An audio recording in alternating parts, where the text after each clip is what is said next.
Hello viewers, আসসালামু আলাইকুম। মিয়ানমারের ইয়াঙ্গুন থেকে সরাসরি আপনাদের সাথে আছি আমি আরিফ বিল্লাহ। আজকে আপনাদের দেখাবো হচ্ছে আমরা যারা সাধারণত গরুর খামার করি বা যারা গরুর খামার করেন তাদের জন্য এই ঘাসটা কত গুরুত্বপূর্ণ। এটা সাধারণত আমরা সুদান ঘাস নামে চিনি।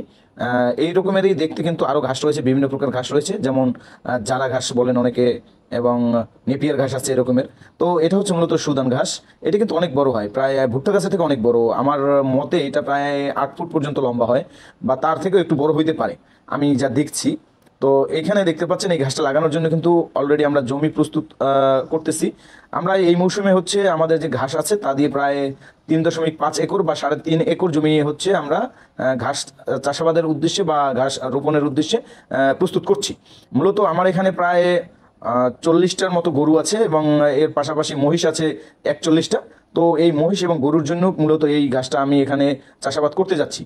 তো দেখতে পাচ্ছেন আমাদের ফার্মের ট্রাক্টর দিয়েই কিন্তু মূলত এখানে চাষাবাদ শুরু হয়েছে। এখানে তারা এই জমিটা চাষ করছে। আপনারা হয়তো মেশিনটা দেখে কিছুটা ব্যতিক্রম মনে হতে পারে, এটা কিন্তু লাঙল নাই, শুধু চাকার মাধ্যমেই কিন্তু জমিটাকে মূলত চাষ করা হয়। এর বিশেষ একটা কারণ হচ্ছে কি, এখানে প্রচুর ঘাস রয়েছে। এই যে দেখেন আপনারা, এটার পাশেই কিন্তু আমি একটা জায়গা রেডি করেছি এই ঘাসের উদ্দেশ্যে।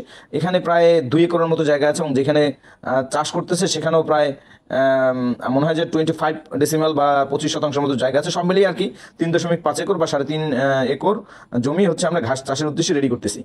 যাই হোক, এই যে দেখেন এখানেও কিন্তু একই পদ্ধতিতে চাষাবাদ করা হয়েছে। এখানে প্রচুর পরিমাণে ঘাস থাকার কারণে আসলে লাঙল ব্যবহার করা যায় না, এই জন্য হচ্ছে এই চাকাটা দিয়ে হচ্ছে চাষাবাদ করতে হয়। এবং এখানে প্রচুর পরিমাণে ঘাস জন্মায় বৃষ্টি হওয়ার পর সাধারণত।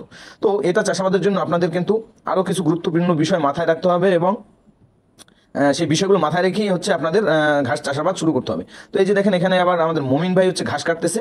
এই যে জায়গাটা এখন উনি পরিষ্কার করছে, এই জায়গাটা মূলত ঘাস লাগানোর জন্য প্রস্তুত করা হবে। তো এই ঘাস আমাদের লাগানোর যে প্রক্রিয়া, এই প্রক্রিয়া নিয়েও কিন্তু আমার ভিডিও চলে আসবে শীঘ্রই। তাই আমার চ্যানেলটি সাবস্ক্রাইব করবেন এবং ফেসবুক পেজটি ফলো করে পাশে থাকবেন। কোন প্রক্রিয়ায় আপনি ঘাস লাগাবেন এবং কোন প্রক্রিয়ায় আপনি ঘাস লাগালে আপনার উৎপাদন ভালো হবে, এবং কোন মাস থেকে কোন মাসে আপনার বাংলাদেশে এই ঘাসটা লাগালে আপনার ঘাসের উৎপাদন ভালো হবে। আপনারা দেখেন এখানে কিন্তু পর্যাপ্ত ঘাস আমার আছে, যা দিয়ে আমি প্রায় 3 একরের অধিক জমিতে রোপণের পরও আমার অনেক কাটিং থেকে যাবে। তো আমি পরবর্তী ভিডিওতে আপনাদের সাথে শেয়ার করব কোন প্রক্রিয়ায় ঘাসের কাটিং লাগানো যায় এবং কিভাবে লাগালে ঘাসের উৎপাদন বেশি হয়। তো প্রথমে আপনারা জমিটা খুব সুন্দরভাবে চাষ করে নেবেন। যেহেতু এখন আমার এখানে পর্যাপ্ত বৃষ্টি হচ্ছে, এই জন্য কিন্তু আমার এখানে কাদা বা মাটি কিন্তু ভিজে গেছে। যাই হোক, তারপর আমার এখানে জমিটাকে আমি সমান্তরাল করার চেষ্টা করছি বা সমান করার চেষ্টা করছি, উঁচু নিচু জায়গাগুলোকে সমান করার চেষ্টা চলমান আছে।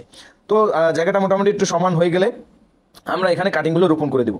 আপনি যদি শুকনো মাটিতে চাষাবাদ করতে চান, সেক্ষেত্রে কাটিং লাগানোর সময় আপনাকে পানি দিয়ে তারপর মাটি কিন্তু ভিজিয়ে লাগাতে হবে। যেহেতু এখন সামনে বর্ষাকাল এবং এখন অলরেডি বৃষ্টিপাত শুরু হয়ে গেছে, পর্যাপ্ত বৃষ্টি হচ্ছে, তাই আমরা এই মৌসুমে মূলত চাষাবাদ শুরু করেছি বা লাগানো শুরু করেছি। যাই হোক, ধন্যবাদ। ভিডিওটা যদি ভালো লাগে অবশ্যই পাশে থাকবেন, এবং ভবিষ্যতে এরকমের গুরুত্বপূর্ণ ভিডিও পেতে অবশ্যই চ্যানেলটি সাবস্ক্রাইব করবেন এবং ফেসবুক পেজটি ফলো দিয়ে পাশে থাকবেন। ভালো থাকবেন। আসসালামু আলাইকুম। দেখা হবে আবার পরবর্তী ভিডিওতে।